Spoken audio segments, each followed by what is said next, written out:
Why would the Los Angeles Board of Supervisors hold 10 official public meetings in Washington, D.C., 3,000 miles away from their jurisdiction? Freelance journalist Janet Levy went back to find out. Well, I was astounded to learn that there was going to be a meeting with the LA County Supervisors in Washington, D.C., covering 5 very important issues that were going to be major budget items. I know that, full disclosure, was the news behind the news, that this was a story that would be very appealing to them. So I approached them and told them that I would like to attend and report back to the public what was happening in Washington.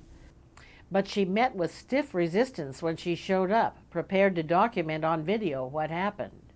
We weren't allowed to get into 5 out of the 10 meetings, so we were denied entry into 5 of the meetings that were supposed to be open to the public. In fact, the public was permitted to speak at each of the meetings. Supposed to be. Yeah. Yeah. Veteran newsman and longtime editor of the Los Angeles Daily News, Ron Kay, was appalled at the way Ms. Levy was treated by the most powerful elected officials in Los Angeles County in California. It is just such contempt for the public, the law, and the processes. And for what purpose? The ostensible agenda, I wouldn't believe for a minute. They're there to cut deals behind the scenes. Janet explained what happened. Well, we arrived at a few meetings and we were told that the meetings were canceled. And I said, well, there's a meeting going on right now. And they said, well, that's a private meeting. We have 2 supervisors in that room, so the public doesn't have to be admitted to that particular meeting. And I said, okay, according to the Brown Act, but your agenda specifically states that the members of the public will be invited to these meetings. Oh, we're with Full Disclosure Network in Los Angeles. We were told by Judy Hammond. It's not a public meeting, so you have to get out. We're not making it public. Well, according to the agenda, it said the public would be welcome at the meeting. It's not a public meeting because it's only going to be 2 board members. Which supervisors will be here at this meeting? I'll tell you that as soon as you leave. You will tell me that? You won't tell me which 2 supervisors will be in this meeting? As soon meeting? as I can talk to people. Is that okay? Yeah, because the public was invited to this meeting. Okay. The public was invited to speak at the beginning of the meeting. We came all the way from Los Angeles to Washington. It's a historic meeting of LA County Supervisors coming to Washington, D.C. to vote on, to discuss issues that are of concern to Los Angeles County voters. Okay. There's only going to be 2 supervisors in the meeting. We were told we could attend this meeting. In fact, Judy Hammond, the LA County Public Information Officer, was surprised that we weren't allowed in this morning's meeting with Jane Harmon. Ma'am, I'm not a press person, so if you want to talk to me, turn the camera off. Okay? I don't want a camera in my face. I don't want to. The supervisors were apparently perplexed by having someone actually attempt to attend their official meetings. Following the Barbara Boxer meeting, some of the supervisors were gathering in the hallway, awaiting the next meeting. And I walked over to hear what they were talking about. There were 4 supervisors and staff members in kind of a huddle. And I walked close to them to see what was going on. And he actually held out his hand and said, "Do you mind? This is a private conversation." And I was really taken aback by that approach, that I wasn't. And you know, actually, what I think was going on in that huddle was Gloria Molina was reviewing the Brown Act, because she seemed to be leading that huddle. She was discussing the provision in the Brown Act that if 2 or fewer supervisors were in a meeting, that the public didn't have to be invited. How many people were deciding how many people were going to be in each meeting? It looked like about 5 or 6 people in a huddle.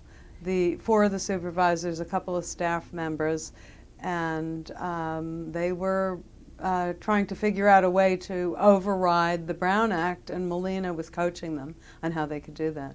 The story of them trying to block you out of holding a meeting there out of the public scrutiny, and it's not just them. Understand, you have your congressional delegation participating willfully and consciously in what they all know, because these are experienced people, is an abuse of the law and of the public processes. But to have a quorum, to have a majority of your board, let alone the full board, at hand participating in an event with the compliance and agreement of our congressional delegation ought to be something that shocked everybody. The supervisors and their staff were bothered by the audacity of Ms. Levy showing up to cover a public meeting.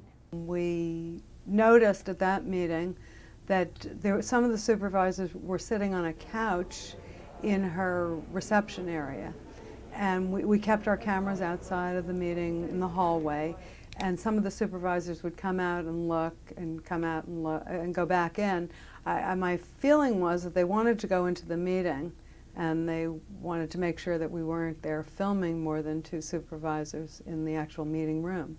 Worst of all, this was a junket, a party. I mean, how much business was being done and what was achieved is it's hard to believe anything was achieved. Did they conduct themselves in a meeting format? Was there motions made? Were there any kind of vote taken or any positions that were decided during any of these meetings that you did get into?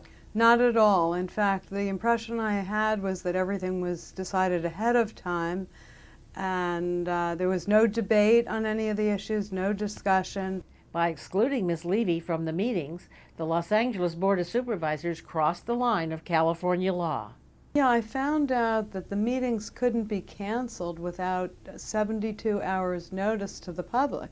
And of course that didn't take place. At the end of the second day, the agenda was posted next to the county seal on the door of the county offices, and not one meeting was marked or stamped canceled. Yet the impression was that they were all open to the public. There was nothing stated to the contrary, nothing written to the contrary. Do you feel that you were treated properly?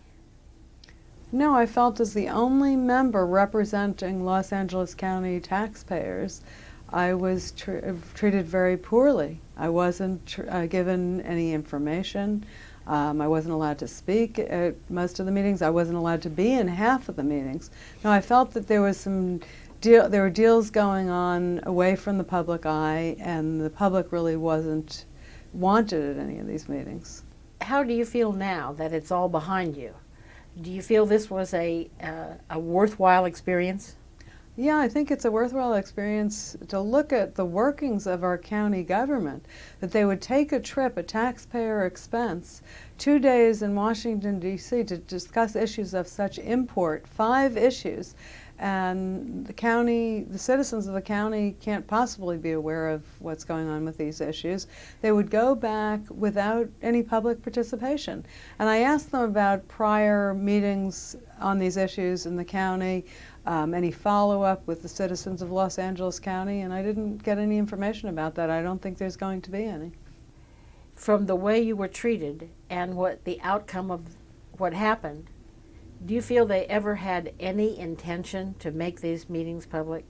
No, I think they were astounded to see me there, Jane Q. Public, with my camera crew, and it was a shock to them that the public was in attendance, that this was supposed to take place away from the glare of the public. And I think the whole story of it is one that is so shocking that as you tell this story to the public, it boggles the mind that they could be so totally arrogant and abusive. They were making deals for funding in Washington. They didn't want the public to know about it. Would you say that this is something that the district attorney should look at? Well, absolutely. He enforces the Brown Act violation and can certainly investigate it. This is just a brief excerpt of the whole shocking story. You can learn all the details about the agenda items that weren't discussed and the elected officials who were involved in the so-called public meetings held away from the public view. Please call us at the Full Disclosure Network to get your copy of the entire program on DVD. 1-800-867-7777. That's 1-800-867-7777. Or send us an email from our website at fulldisclosure.net. The news behind the news.